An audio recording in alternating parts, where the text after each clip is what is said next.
A lot of people describe it and they say it's kind of weird, but I hear this noise inside of my neck when I'm turning my head.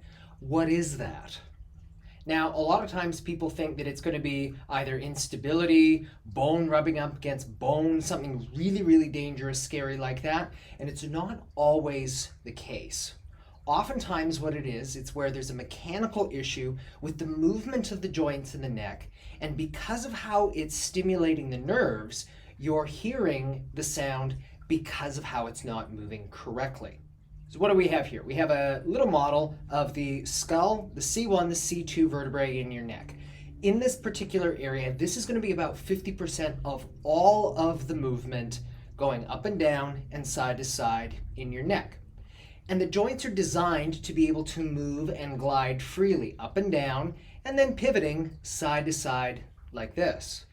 But if you've ever had an injury that perhaps has affected some of the ligaments in this area, not to the point where anything is broken, dislocated, sprained, unstable, no, nothing like that, but where there is still a little bit of structural damage, what it can do is it can cause the vertebra to shift even a couple of millimeters off of its normal center of gravity axis of motion.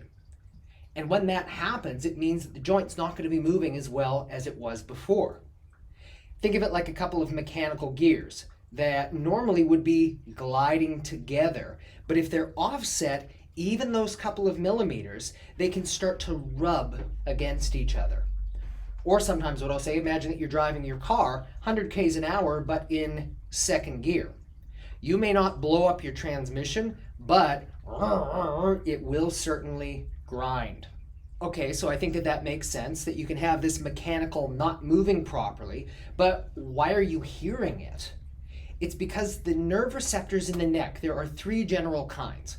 There are going to be kinds that are involved with pain. There are kinds that are involved with muscle tone tension, so coordinating the smooth movement. But then there are also kinds that are called pressure or mechanoreceptors. And these are what are responsible for sending the messages to your brain to let things know if there is any abnormal pressure. And here's the interesting part. These same pressure receptors tie into that part of your brain that is responsible for your hearing. So on the outside, nobody else may be able to hear it, but what you are hearing is the sensory input going to your brain from the joints in your neck that things are not moving correctly. And what this is going to sound like oftentimes is going to be gristle, little movement like that. And it's oftentimes a sign then things are not moving the way that they should be. So what do you do about this? Well, if you've gone onto Google, the first thing you probably come across is, oh dear, the area is unstable. This is dangerous. This is going to lead to paraplegia, quadriplegia, things like that. Well, not necessarily, because as I had said, just because you have damage, micro damage, it doesn't mean that the area is necessarily unstable. So what's involved here is having a very detailed look at the structure, the architecture of the joints, and not just for the sake of looking for arthritis or bleeding or dislocations or anything like that. No, you want to have a very precise look based on your own anatomy to be able to determine, are those joints lining up the way that they are supposed to, as evidence to know, are they moving the way that they should be or not? So let me ask you the question, when's the last time anybody maybe has had a very precise look at the alignment of the upper neck to find out if maybe that could be the very reason why you are experiencing this neck gristle kind of sound? And if the answer is, well, nobody really, certainly we'd be happy to help you out in that capacity so that we can find out, what's the actual cause of this noise that you're hearing in your neck, but most importantly, what can we do to help you out so that if it is an early sign of something, it doesn't have to continue to deteriorate into something a lot worse.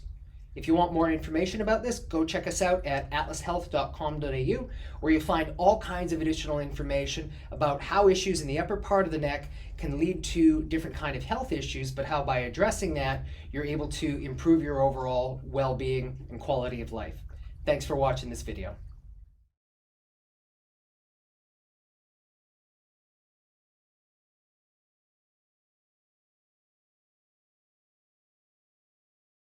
For more information about upper cervical care, please call us on 3188 9329 or visit us at atlashealth.com.au.